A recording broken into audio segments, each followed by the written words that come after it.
Chapter 13. Tina kept a well-stocked bar in one corner of her office for those infrequent occasions when a business associate needed a drink after a long work session. This was the first time she'd ever had the need to tap those stores for herself.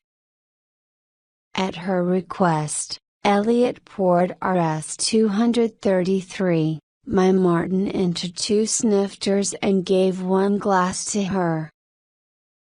She couldn't pour for them because her hands were shaking too badly. They sat on the beige sofa, more in the shadows than in the glow from the lamps. She was forced to hold her brandy snifter in both hands to keep it steady. I don't know where to begin. I guess I ought to start with Danny. Do you know about Danny? Your son? He asked. Yes. Helen Main Ray told me he died a little over a year ago. Did she tell you how it happened? He was one of the Jaberski group. Front page of the papers. Bill Jaberski had been a wilderness expert and a scoutmaster. Every winter for 16 years, he had taken a group of scouts to northern Nevada, beyond Reno, into the high Sierras, on a 7-day wilderness survival excursion. It was supposed to build character, Tina said.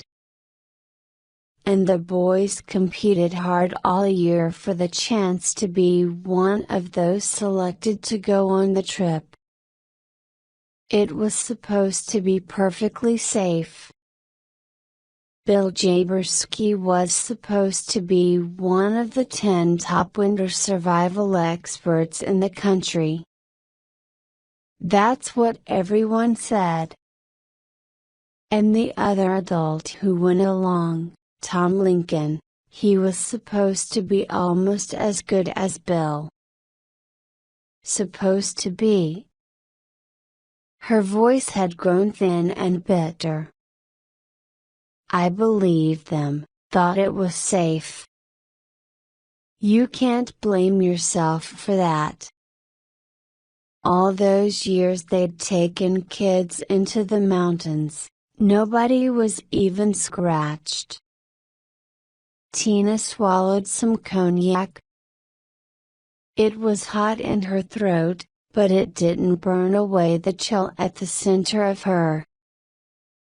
A year ago, Jaberski's excursion had included 14 boys between the ages of 12 and 18.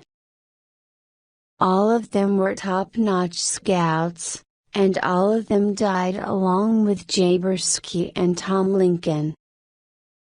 Have the authorities ever figured out exactly why it happened?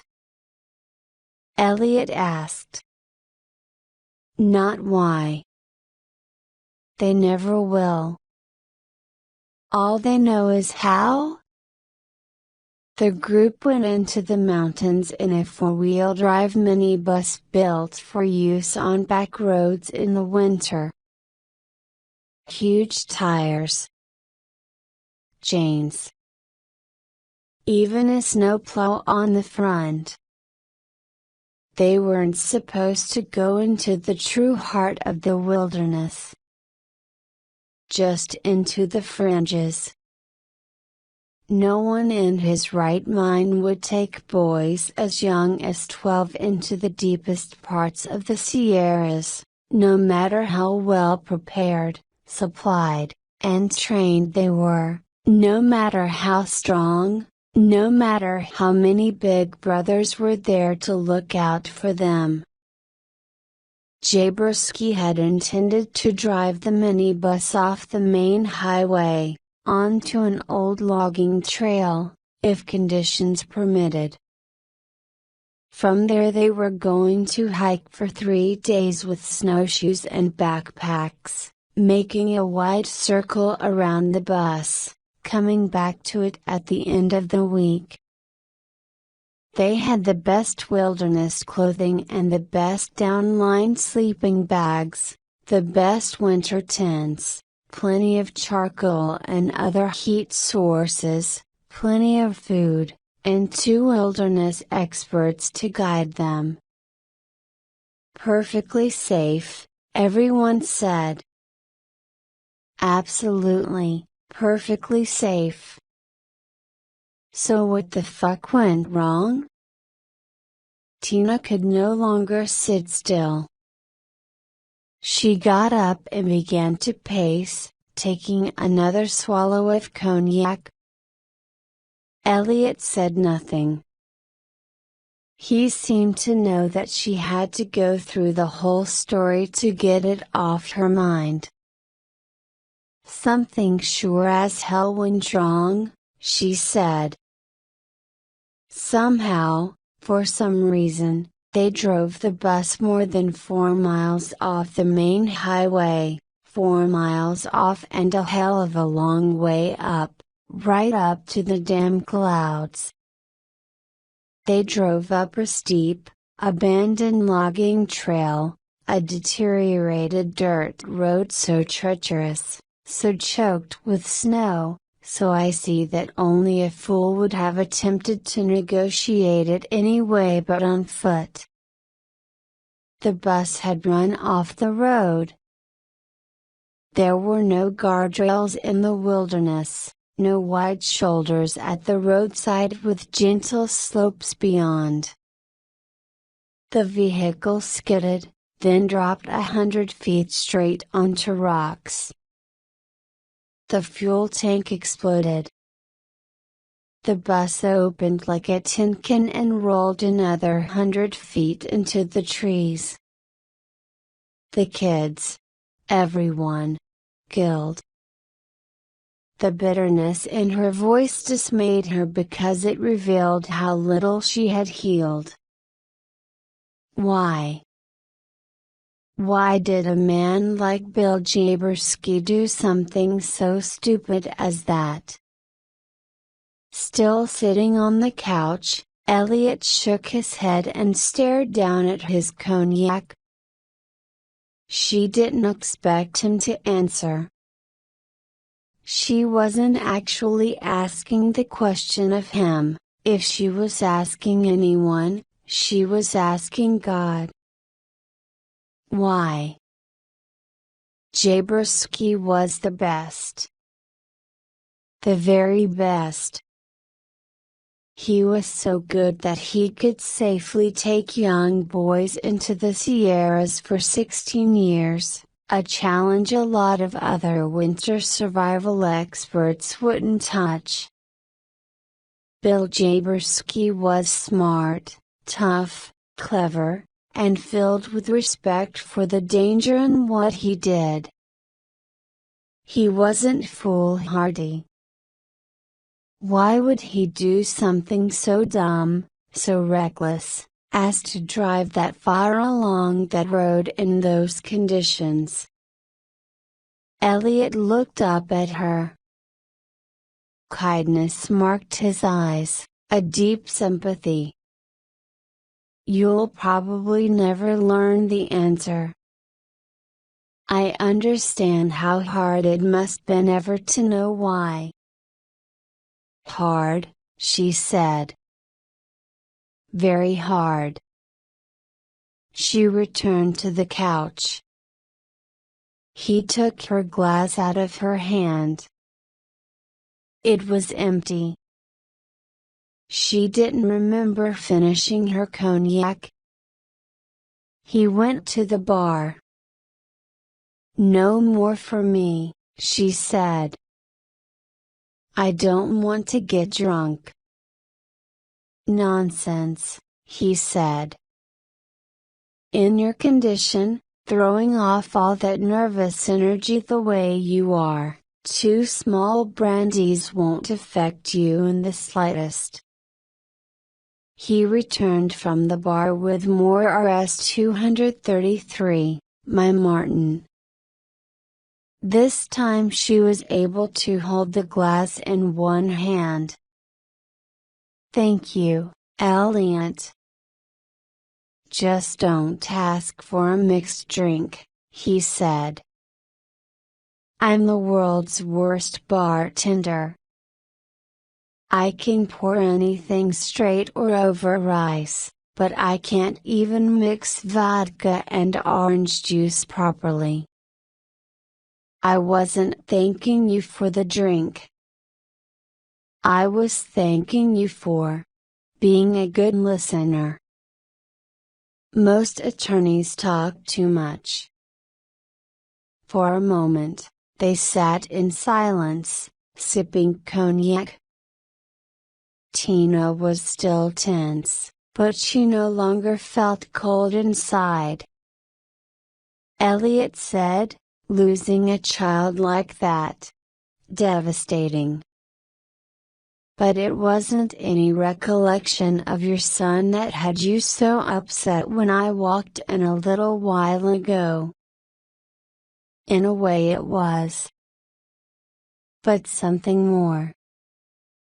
She told him about the bizarre things that had been happening to her lately, the messages on Danny's chalkboard, the wreckage she'd found in the boys' room, the hateful, taunting words that appeared in the computer lists and on the monitor.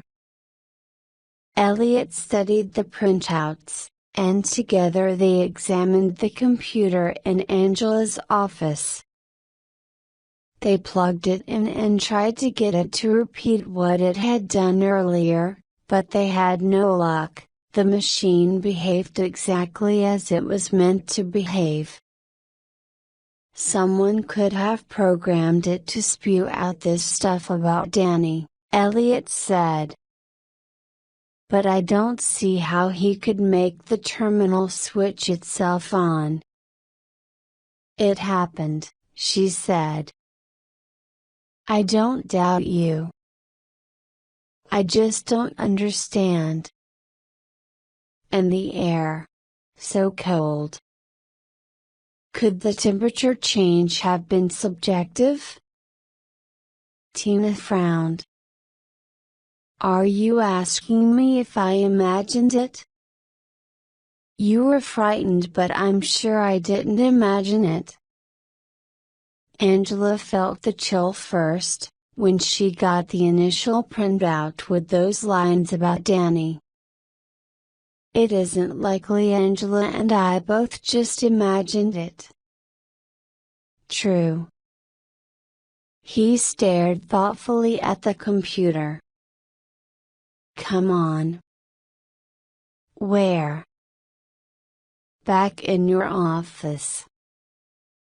I left my drink there. Need to lubricate my thoughts. She followed him into the wood-paneled inner sanctum. He picked up his brandy snifter from the low table in front of the sofa, and he sat on the edge of her desk. Who? Who could be doing it to you? I haven't a clue. You must have somebody in mind. I wish I did. Obviously, it's somebody who at the very least dislikes you, if he doesn't actually hate you. Someone who wants you to suffer. He blames you for Danny's death. And it's apparently a personal loss to him, so it can hardly be a stranger. Tina was disturbed by his analysis because it matched her own, and it led her into the same blind alley that she'd traveled before. She paced between the desk and the drapery-covered windows. This afternoon I decided it has to be a stranger. I can't think of anyone I know who'd be capable of this sort of thing even if they did hate me enough to contemplate it. And I don't know of anyone but Michael who places any of the blame for Danny's death on me. Elliot raised his eyebrows. Michael's your ex-husband? Yes. And he blames you for Danny's death? He says I never should have let him go with Jaberski. But this isn't Michael's dirty work. He sounds like an excellent candidate to me. No. Are you certain? Absolutely. It's someone else. Elliot tasted his cognac. You'll probably need professional help to catch him in one of his tricks. You mean the police? I don't think the police would be much help. They probably won't think it's serious enough to waste their time. After all, you haven't been threatened. There's an implicit threat in all of this. Oh, yeah, I agree. It's scary. But the cops are a literal bunch, not much impressed by implied threats. Besides, to properly watch your house, that alone will require a lot more manpower than the police can spare for anything except a murder case, a hot kidnapping, or maybe a narcotics investigation. She stopped pacing.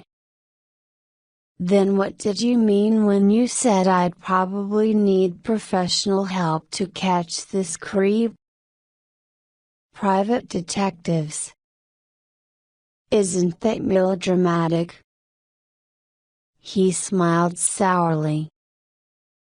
Well, the person who's harassing you has a melodramatic streak a mile wide. She sighed and sipped some cognac and sat on the edge of the couch. I don't know. Maybe I'd hire private detectives, and they wouldn't catch anyone but me. Send that one by me again. She had to take another small sip of cognac before she was able to say what was on her mind, and she realized that he had been right about the liquor having little effect on her. She felt more relaxed than she'd been 10 minutes ago, but she wasn't even slightly tipsy. It's occurred to me. Maybe I wrote those words on the chalkboard. Maybe I wrecked Danny's room.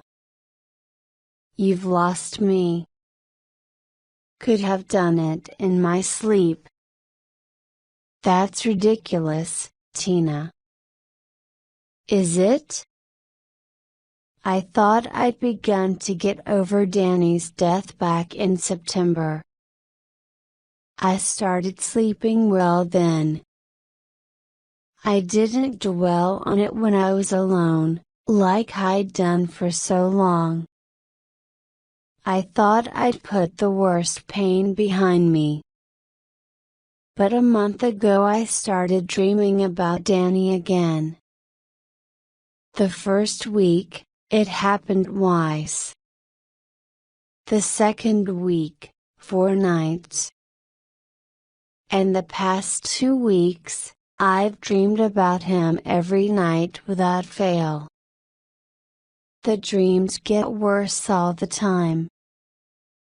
They're full-fledged nightmares now. Elliot returned to the couch and sat beside her. What are they like? I dream he's alive, trapped somewhere, usually in a deep pit or gorge or a well, someplace underground. He's calling to me, begging me to save him. But I can't. I'm never able to reach him. Then the earth starts closing in around him, and I wake up screaming, soaked with sweat. And I always have this powerful feeling that Danny isn't really dead. It never lasts for long, but when I first wake up, I'm sure he's alive somewhere. You see, I've convinced my conscious mind that my boy is dead, but when I'm asleep it's my subconscious mind that's in charge, and my subconscious just isn't convinced that Danny's gone. So you think you're, what, sleepwalking? In your sleep, you're writing a rejection of Danny's death on his chalkboard? Don't you believe that's possible? Number. Well, maybe. I guess it is, Elliot said. I'm no psychologist. But I don't buy it. I'll admit I don't know you all that well yet, but I think I know you well enough to say you wouldn't react that way. You're a person who meets problems head on. If your inability to accept Danny's death was a serious problem, you wouldn't push it down into your subconscious. You'd learn to deal with it. You'd learn to deal with it, she smiled. You have a pretty high opinion of me. Yes, he said. I do. Besides, if it was you who wrote on the chalkboard and smashed things in the boys' room, then it was also you who came in here during the night and programmed the hotel computer to spew out that stuff about Danny. Do you really think you're so far gone that you could do something like that and not remember it? Do you think you've got multiple personalities and one doesn't know what the others are up to? She sank back on the sofa, slouched down. No. Good. So where does that leave us? Don't despair. We're making progress. We are? Sure, he said. We're eliminating possibilities. We've just crossed you off the list of suspects. And Michael. And I'm positive it can't be a stranger, which rules out most of the world. And I'm just as positive it isn't a friend or a relative. So you know where that leaves me? Where?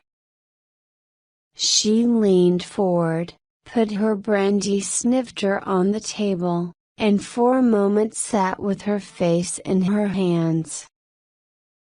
Tina? She lifted her head. I'm just trying to think how best to phrase what's on my mind. It's a wild idea. Ludicrous. Probably even sick. I'm not going to think you're nuts, Elliot assured her. What is it? Tell me. She hesitated, trying to hear how it was going to sound before she said it, wondering if she really believed it enough even to give voice to it. The possibility of what she was going to suggest was remote. At last, she just plunged into it. What I'm thinking. Maybe Danny is alive. Elliot cocked his head, studied her with those probing, dark eyes. Alive? I never saw his body. You didn't? Why not? The coroner and undertaker said it was in terrible condition, horribly mutilated. They didn't think it was a good idea for me or Michael to see it. Neither of us would have been anxious to view the body even if it had been in perfect shape, so we accepted the mortician's recommendations. It was a closed coffin funeral. How did the authorities identify the body? They asked for pictures of Danny. But mainly I think they used dental records. Dental records are almost as good as fingerprints. Almost. But maybe Danny didn't die in that accident. Maybe he survived. Maybe someone out there knows where he is. Maybe that someone is trying to tell me that Danny is alive. Maybe there isn't any threat in these strange things happening to me. Maybe someone's just dropping a series of hints, trying to wake me up to the fact that Danny isn't dead. Too many maybes, he said. Maybe not. Elliot put his hand on her shoulder and squeezed gently.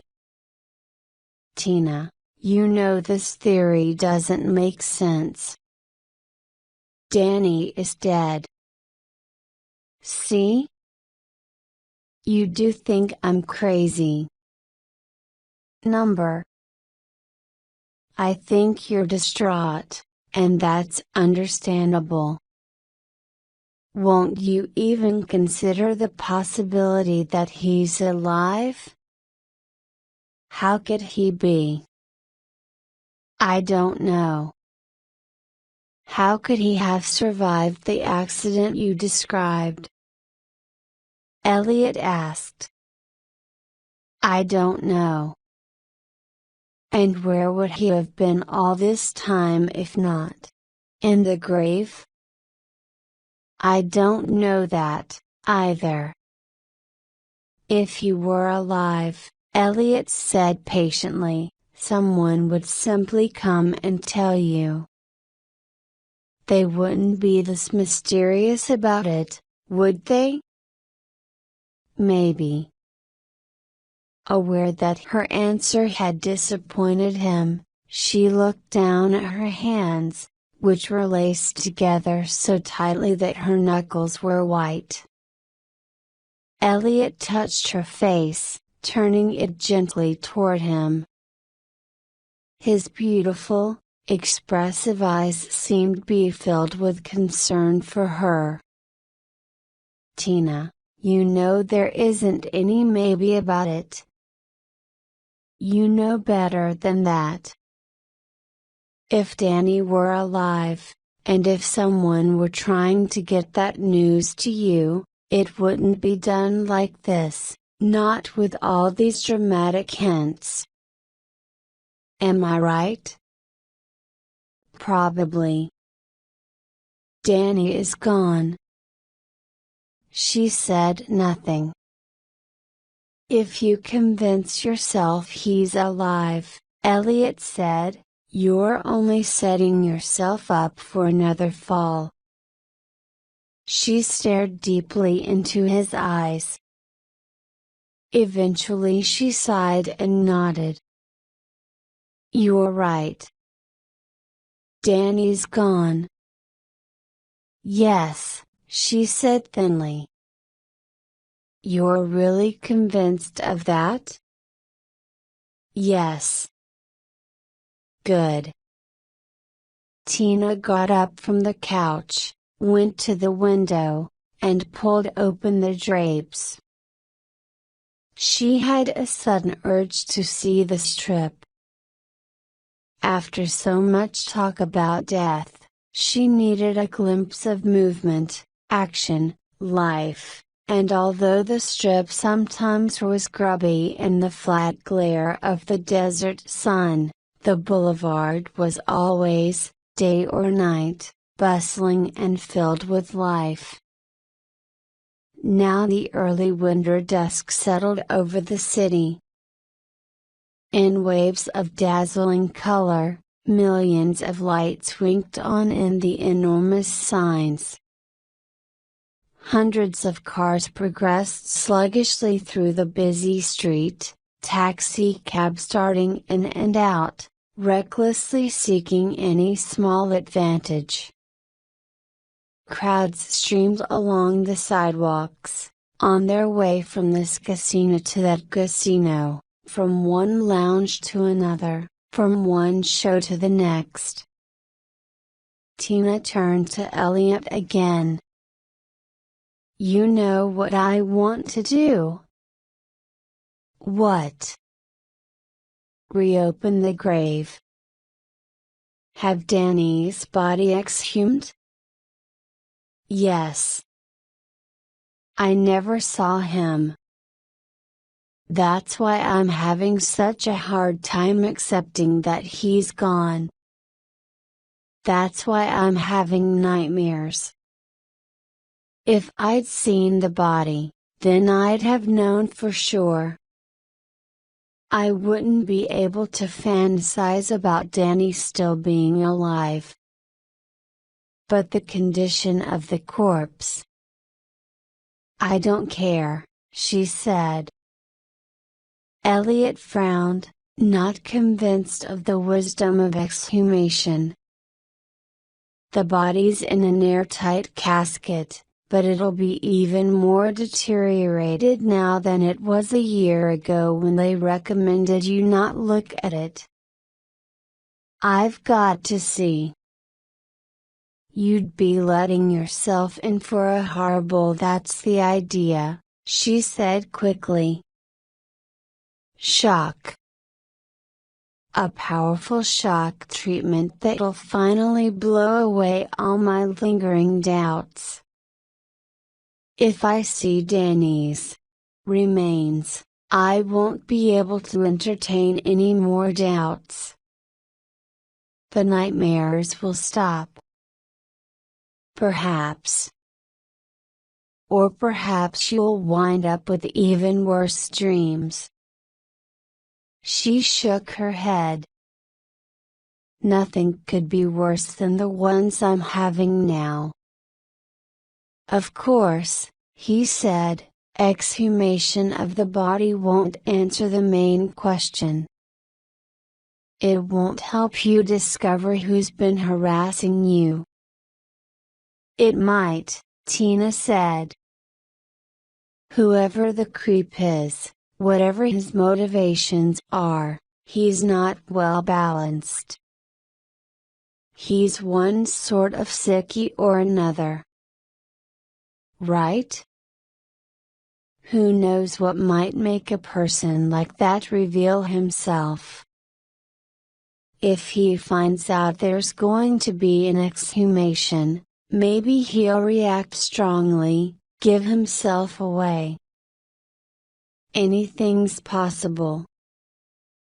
I suppose you could be right.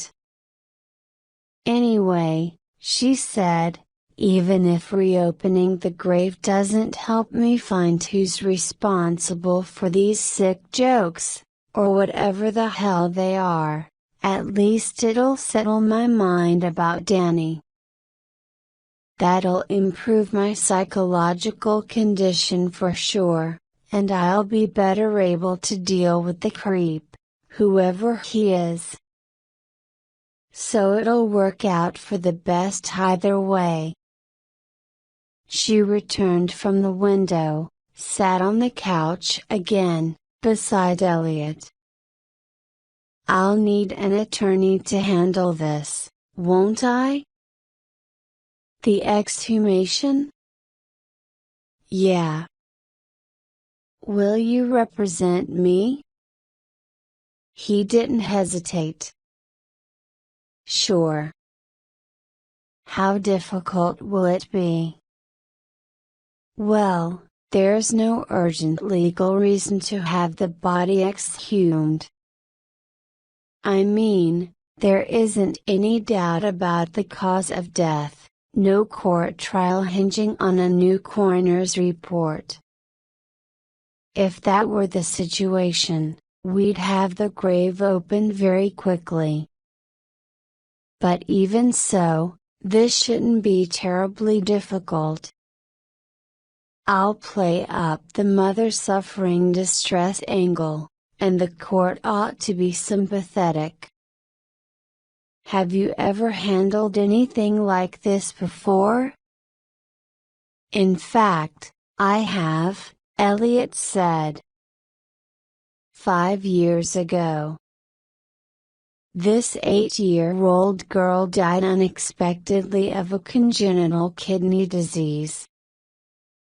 Both kidneys failed virtually overnight. One day she was a happy, normal kid. The next day she seemed to have a touch of flu, and the third day she was dead. Her mother was shattered, couldn't bear to view the body, though the daughter hadn't suffered substantial physical damage, the way Danny did. The mother wasn't even able to attend the service. A couple weeks after the little girl was buried, the mother started feeling guilty about not paying her last respects. Remembering her own ordeal, Tina said, "I know. Oh, I know how it is." The guilt eventually developed into serious emotional problems.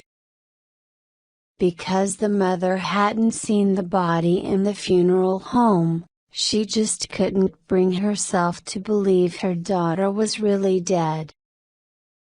Her inability to accept the truth was a lot worse than yours. She was hysterical most of the time, in a slow-motion breakdown. I arranged to have the grave reopened.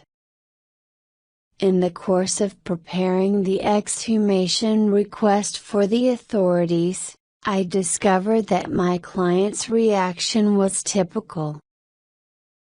Apparently, when a child dies, one of the worst things a parent can do is refuse to look at the body while it's lying in a casket.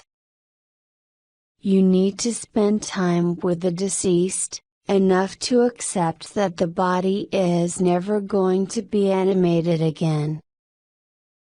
Was your client helped by exhumation? Oh, yes. Enormously. You see? But don't forget, Elliot said, her daughter's body wasn't mutilated. Tina nodded grimly. And we reopened the grave only 2 months after the funeral, not a whole year later. The body was still in pretty good condition. But with Danny, it won't be that way. I'm aware of that, she said. God knows, I'm not happy about this, but I'm convinced it's something I've got to do. Okay. I'll take care of it. How long will you need? She asked. Will your husband contest it? She recalled the hatred in Michael's face when she'd left him a few hours ago. Yes. He probably will. Elliot carried their empty brandy glasses to the bar in the corner and switched on the light above the sink. If your husband's likely to cause trouble, then we'll move fast and without fanfare. If we're clever, he won't know what we're doing until the exhumation is a fait accompli. Tomorrow's a holiday, so we can't get anything done officially until Friday. Probably not even then, what with the 4-day weekend. Elliot found the bottle of liquid soap and the dishcloth that were stored under the sink. Ordinarily I'd say we'd have to wait until Monday. But it happens I know a very reasonable judge. Harold Kenbeck. We served in Army intelligence together. He was my senior officer. If I Army intelligence? You were a spy? Nothing as grand as that. No trench coats. No skulking about in dark alleys. Garrote, cyanide capsules, that sort of stuff?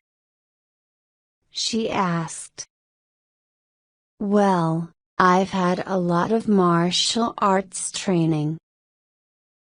I still work at that a couple of days a week because it's a good way to keep in shape. Really, though, it wasn't like what you see in the movies. No James Bond cars with machine guns hidden behind the headlights. It was mostly dull information gathering. Somehow, she said, I get the feeling it was considerably more interesting than you make it out to be. Nope. Document analysis, tedious interpretation of satellite reconnaissance photographs, that sort of thing. Boring as hell most of the time. Anyway, Judge Kenbeck and I go back a long way. We respect each other, and I'm sure he'll do something for me if he can. I'll be seeing him tomorrow afternoon at a New Year's Day party. I'll discuss the situation with him. Maybe he'll be willing to slip into the courthouse long enough on Friday to review my exhumation request and rule on it. He'd only need a few minutes. Then we could open the grave early Saturday. Tina went to the bar and sat on one of the 3 stools, across the counter from Elliot. The sooner the better. Now that I've made up my mind to do it, I'm anxious to get it over with. That's understandable. And there's another advantage in doing it this weekend. If we move fast, it isn't likely Michael will find out what we're up to. Even if he does somehow get a whiff of it, he'll have to locate another judge who'll be willing to stay or vacate the exhumation order. You think he'll be able to do that? Number. That's my point. There won't be many judges around over the holiday. Those on duty will be swamped with arraignments and bail hearings for drunken drivers and for people involved in drunken assaults. Most likely, Michael won't be able to get hold of a judge until Monday morning, and by then it'll be too late. Sneaky. That's my middle name. He finished washing the first brandy snifter, rinsed it in hot water, and put it in the drainage rack to dry. Elliot's sneaky striker, she said. He smiled. At your service. I'm glad you're my attorney. Well, let's see if I can actually pull it off. You can. You're the kind of person who meets every problem head on. You have a pretty high opinion of me, he said, repeating what she had said to him earlier. She smiled.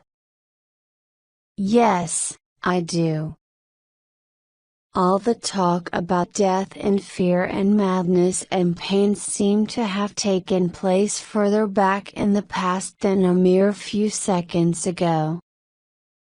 They wanted to have a little fun during the evening that lay ahead, and now they began putting themselves in the mood for it.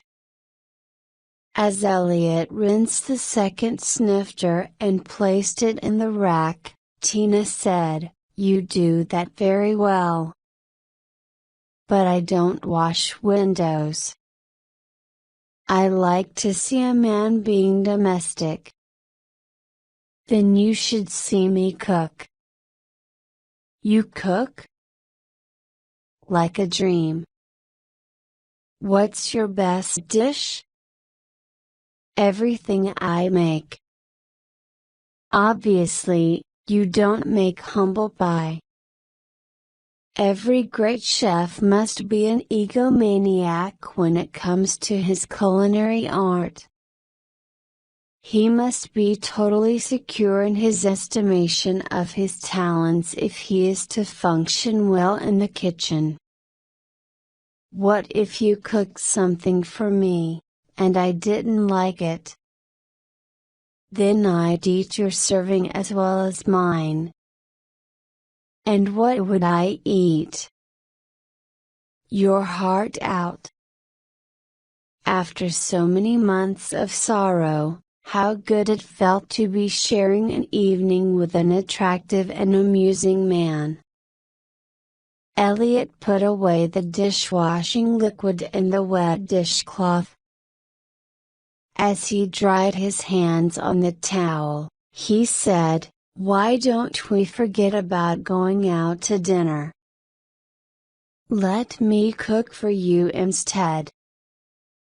On such short notice?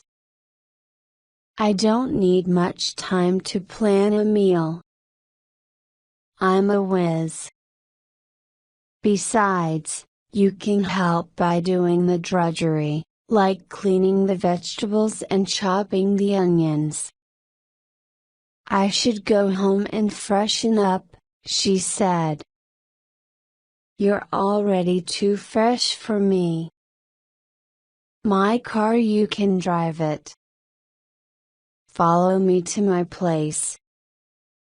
They turned out the lights and left the room, closing the door after them. As they crossed the reception area on their way toward the hall, Tina glanced nervously at Angela's computer. She was afraid it was going to click on again, all by itself. But she and Elliot left the outer office, flicking off the lights as they went, and the computer remained dark and silent.